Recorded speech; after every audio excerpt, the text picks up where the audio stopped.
Ça doit pas être simple d'incarner une sirène. Un peu, des fois, quelques jours, sur le moment, mais avec du recul, c'est que de la magie et un plaisir. Non, c'était fantastique de jouer une sirène. J'ai savouré chaque moment en me disant que c'était une opportunité vraiment dingue et cet univers, ça fait du bien de faire un film comme ça. Et puis, il y a quelques contraintes physiques, mais au final, on a tellement envie de le faire, on y met tellement d'amour et de passion que ça passe après, quoi. Donc, physique pour lui parce qu'il me porte toutes les 5 minutes. Et puis parce que c'est pas facile de se glisser tout le temps. 3 personnes qui me portent, qui me remettent dans l'eau, c'est chaud, c'est froid.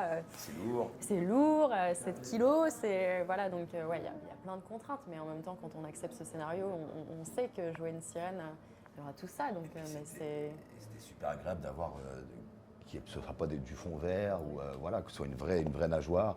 Donc on avait notre sirène à côté pendant 2 mois, quoi. C'était génial. Même tous les décors, il n'y a aucun fond vert, quoi. Donc tout était palpable, on pouvait tout toucher. Et ça, c'était super agréable, quoi. Moi, j'aurais pas aimé tourner sous fond vert. Sur fond vert, j'aurais pas aimé. Ouais. Elle sentait même le poisson. Oh exactement, il y avait des petits parfums. Ouais. Il y avait des petits parfums. Quelle horreur. Oui, évidemment, comme vous êtes élégant, vous pouvez pas le dire, mais vous la portez donc un certain nombre de fois, vous le disiez tout à l'heure. Ça va, c'était pas trop lourd.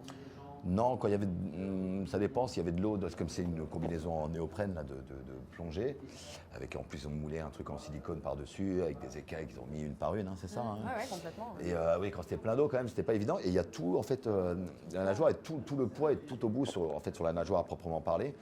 Donc, oui, en bout comme ça, en plus, vers 1,50 m là-bas, oui, c'était un peu, c'était assez physique, ouais.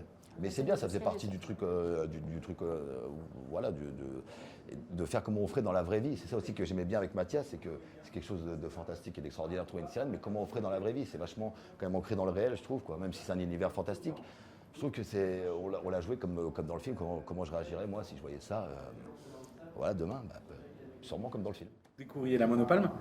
Ouais. Vous n'aviez pas fait avant, là vous avez peut-être dû vous préparer avec, j'imagine.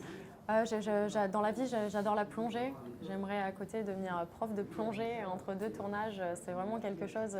Il était ravi d'ailleurs de savoir que j'adorais la plongée et être sous l'eau. C'était le petit bonus.